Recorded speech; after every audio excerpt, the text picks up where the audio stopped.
Hi friends, வணக்கம் and welcome to தனித்தமிழ் channel. நம்ம இந்த வீடியோவில் யூபிஐ லைட் எப்படி யூஸ் பண்ணுறது அப்படின்னு பார்க்கலாம். ஆக்டிவேட் யூபிஐ லைட் அப்படின்னு இருக்குல்ல, அதை கிளிக் பண்ணிக்கோங்க. கிளிக் பண்ணிட்டிங்கன்னா அது வந்து ஆடு அமௌண்ட்டு அந்த பேஜுக்கு போகும். ஆட் அமௌண்ட்டில் பார்த்திங்கன்னா 50 முதல் 2000 வரை நம்ம வந்து கொஞ்சம் கொஞ்சமாக, அதாவது 50 முதல் 500 வரை நம்ம வந்து ஒவ்வொரு டைம் சேமிக்கிறது மூலமாக மேக்ஸிமம் வந்து 2000 வரைக்கும் நம்ம அதில் சேமித்து வச்சுக்க முடியும். இப்போ நான் ஏற்கனவே 50 சேமித்து வச்சுருக்கேன். பேலன்ஸ் பாருங்கள் 50 காமிட்டது. இப்போ ஒரு 50 ரூபா நான் போடுறேன். ஆட் மணி அப்படின்னு இருக்குல்ல, அதில் 50 கொடுத்துட்டு ஆட் மணி கொடுத்துட்டு உங்களோட பின் நம்பர் போட்டிங்கன்னா, பின் நம்பர் போட்டதுக்கப்புறம் ஆட் 15 இருக்குல்ல, அதை கிளிக் பண்ணுங்கள். கிளிக் பண்ணிங்கன்னா அதில் ஆட் ஆயிரும். இப்போ ஏற்கனவே நான் ஒரு 50 வச்சுருந்தேன். இப்போ ஒரு 50 நியூ பேலன்ஸ் பார்த்திங்கன்னா 100ன்னு காட்டுதுங்களா. இப்போ வந்து என்னோடய பேலன்ஸ் யூபிஐ லைட்டில் 100 ரூபா இருக்குது.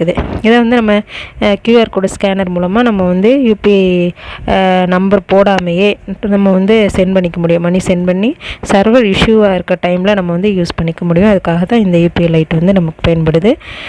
இதை எப்படி டெலீட் பண்ணுறது அப்படின்னு பார்த்தீங்கன்னா, யூபிஐ லைட்டை கிளிக் பண்ணிவிட்டு மேலே 3 டாட் இருக்குல்ல, அதை கிளிக் பண்ணிங்கன்னா அங்கே பாருங்கள் டெலீட் யூபிஐ லைட் அப்படின்னு ஒரு ஆப்ஷன் இருக்குது இல்லைங்களா, அதை கிளிக் பண்ணுங்கள். அதை கிளிக் பண்ணிவிட்டு அதில் டெலீட்னு ஒரு ஆப்ஷன் வரும். அதை டெலீட் கொடுத்தீங்கன்னா டெலீட் ஆகிடும். அவ்வளோதான், சிம்பிள் ஃப்ரெண்ட்ஸ். தேங்க்யூ ஃபார் வாட்சிங்.